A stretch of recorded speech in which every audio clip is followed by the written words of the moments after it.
మంచిర్యాల జిల్లాలోని ప్రధాన వార్తలు కనుకొస్తే జిల్లాలో రెండవ రోజు గ్రామ వార్డు సభలు, నిరసనలు, ఆందోళనలు అధికారుల నిలదీతలతో కొనసాగినవి. మంచిర్యాల జిల్లా కేంద్రంలోని తిలక్ నగర్ 1వ వార్డులో వార్డు సభలో అధికారులను నిలదీశారు కాలనీవాసులు.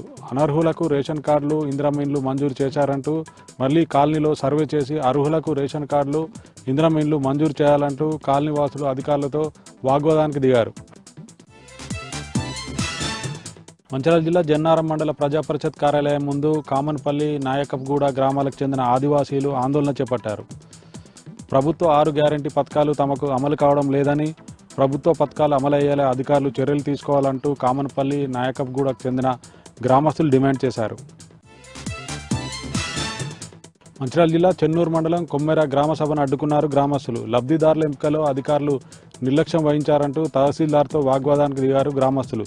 గ్రామంలో మళ్లీ సర్వే చేసి పారదర్శకంగా అర్హులను లబ్ధిదారులుగా ఎంపిక చేయాలంటూ అధికారులను గ్రామస్తులు డిమాండ్ చేశారు. మంచిర్యాల జిల్లా కేంద్రంలోని విద్యుత్ శాఖ ఎస్సీ కార్యాలయం ముందు సబ్స్టేషన్ ఆపరేటర్ల రిలే నిరాహారదీక్షలు 3వ రోజుకు చేరుకున్నాయి. సబ్స్టేషన్ ఆపరేటర్ల రిలే నిరాహారదీక్షకు సంఘీభావం తెలిపారు మాజీ ఎమ్మెల్యే దివాకర్ రావు మాట్లాడుతూ రాష్ట్ర ప్రభుత్వం విద్యుత్ శాఖలో సబ్స్టేషన్ ఆపరేటర్లను కన్వర్షన్ చేసి వారి క్వాలిఫికేషన్కు తగ్గట్టుగా పదోన్నతులు కల్పించాలంటూ రాష్ట్ర ప్రభుత్వాన్ని డిమాండ్ చేశారు.